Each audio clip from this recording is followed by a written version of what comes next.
Assalamualaikum warahmatullahi wabarakatuh.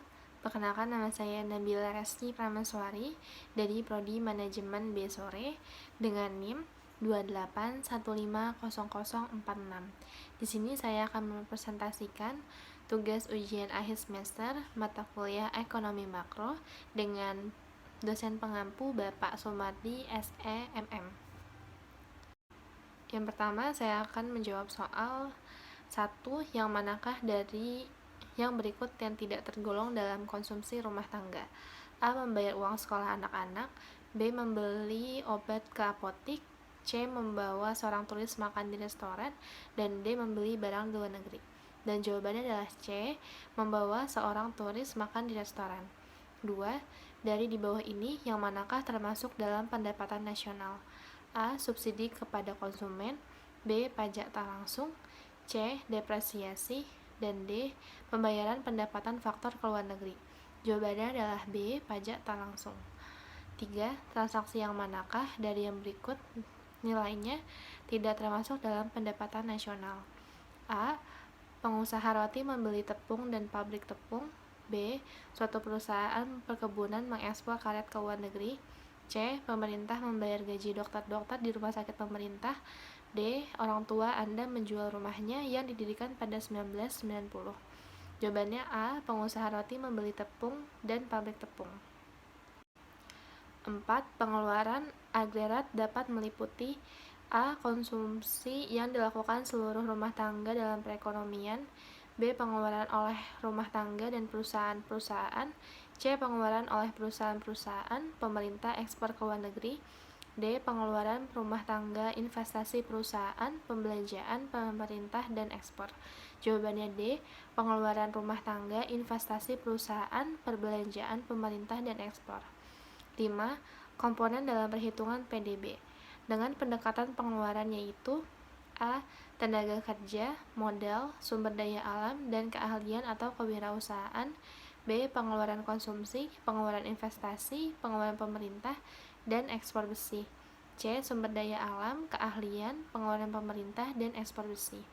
D. Pengeluaran pemerintah, impor besi, tenaga kerja, modal, dan sumber daya alam. Jawabannya B. Pengeluaran konsumsi, pengeluaran investasi, pengeluaran pemerintah, dan ekspor besi. 6. Dalam perekonomian, fungsi tabungan adalah S sama dengan min 200 plus 0,2Y. Pendapatan nasional pada keseimbangan adalah 2000. Berapakah investasi dalam ekonomi itu? A. 100, B. 200, C. 300, dan D. 400. Jawabannya B. 200. 7. Apabila pendapat nasional adalah 0 rumah tangga, A. Tidak akan melakukan konsumsi. B. Bekerja sendiri untuk membiayai hidupnya. Dan C. Mengecek tabungan untuk membiayai konsumsinya. D. Akan membeli barang-barang impor. Jawabannya C. Mengecek tabungan untuk membiayai konsumsinya.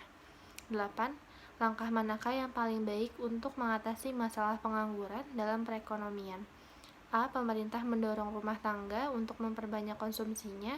B. Pemerintah mengurangi tingkat pajak yang dipungutnya. C. Pemerintah memberikan berbagai keringanan fiskal untuk mendorong investasi. D. Pemerintah menaikkan pengeluarannya untuk konsumsi dan investasi. Jawabannya D. Pemerintah menaikkan pengeluarannya untuk konsumsi dan investasi. Yang dimaksud dari berikut tidak termasuk dalam produk nasional bruto Indonesia. A. Gaji pekerja Indonesia di Arab Saudi. B. Gaji pekerja Indonesia di suatu perusahaan asing. C. Ekspor minyak Indonesia ke Jepang. D. Keuntungan perusahaan minyak Jepang di Indonesia. Jawabannya D. Keuntungan perusahaan minyak Jepang di Indonesia. 10. Apakah yang diharapkan dari menjalankan kebijakan fiskal? A. Menaikkan investasi pihak swasta dan konsumsi rumah tangga.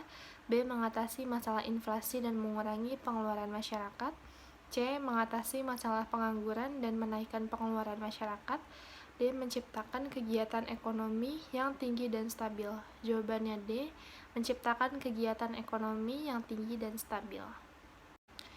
Jelaskan ruang lingkup analisis ekonomi makro. Jawabannya, ruang lingkup ekonomi makro meliputi kemakmuran dan resesi, output barang dan jasa perekonomian, serta laju pertumbuhan output, inflasi, dan pengangguran juga neraca pembayaran dan nilai kurs. 2. Jelaskan konsep ekonomi dua sektor, ekonomi tiga sektor, dan ekonomi empat sektor. Perekonomian dua sektor adalah perekonomian yang terdiri atas interaksi dua pelaku ekonomi, yaitu sektor rumah tangga dan perusahaan. Dalam analisis sederhana, perekonomian dua sektor ini diasumsikan tidak ada keterlibatan sektor pemerintah dan luar negeri dalam kegiatan ekonomi. Interaksi pelaku ekonomi dalam perekonomian dua sektor hanya dari sektor perusahaan dan rumah tangga. Ekonomi tiga sektor adalah perekonomian yang meliputi kegiatan dalam sektor perusahaan, rumah tangga, dan pemerintah. Dengan demikian, dalam menganalisis perekonomian tiga sektor, pada hakikatnya akan diperhatikan peranan dalam pengaruh pemerintah atas kegiatan dalam suatu perekonomian.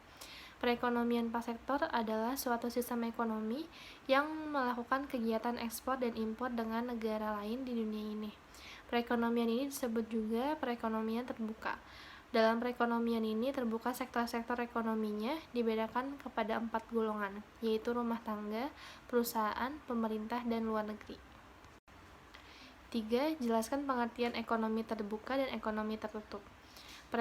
Perekonomian tertutup dijalankan oleh negara tanpa adanya hubungan kerjasama dengan negara lain sehingga tidak terjadi ekspor dan impor barang. Perekonomian terbuka dijalankan oleh negara yang adanya hubungan kerjasama dengan negara lain sehingga terjadi kegiatan ekspor dan mengimpor barang. 4. Produk domestik bruto adalah suatu indikator yang dapat digunakan untuk mengukur kinerja perekonomian. Dalam perhitungannya, ada pendekatan pengeluaran dan pendekatan pendapatan. Jelaskan.